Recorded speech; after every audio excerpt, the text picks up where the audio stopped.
So before we go on to the greenhouse gas effect, I'd like to clarify some definitions. So climate is a measurement of the overall average temper average temperature average global temperature in a particular area. So therefore, climate change would be a massive global change in the climate or global temperature.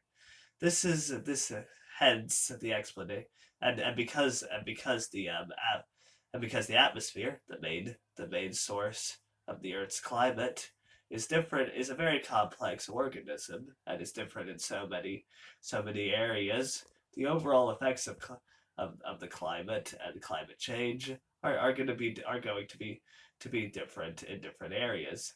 Hence, U.S. President Donald Trump's embarrassing coldest temperature ever recorded in Washington D.C. is explained. I mean, first of all, just to clarify, I think a measurement of the highest or lowest temperature, either way, is not something to be taken without alarm, in my opinion. But what we're talking about when we talk about climate change is average global temperature, not local global temperature.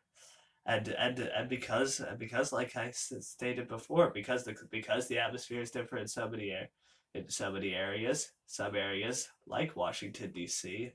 or the United Kingdom where I live are actually going to get colder as a result of climate change. But the average temperature of the Earth is increasing, and it has been increasing since the Industrial Revolution, the point where humans started to increase carbon emissions. The main source of climate change is the greenhouse gas effect. The the main source of the Earth's heat is solar radiation from the sun. And the solar radiation travels from the sun through space to the Earth, where it is then reflected back into space. But when there are greenhouse gases in the atmosphere, they absorb the solar radiation, which stops it from getting back into space. When it has absorbed the solar radiation, then the temperature of the atmosphere, and therefore the temperature of the entire Earth, increases.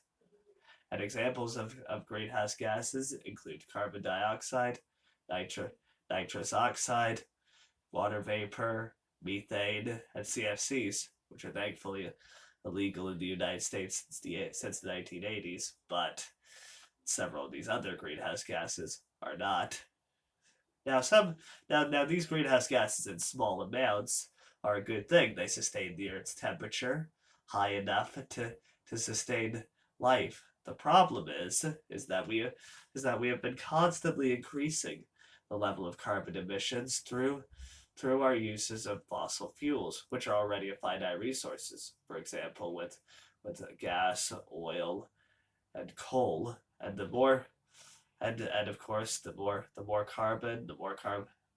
carbon emissions into the Earth's atmosphere, the more greenhouse gases, more solar radiation is absorbed, the more the more higher the temperature, and the more cata- catastrophic the effects.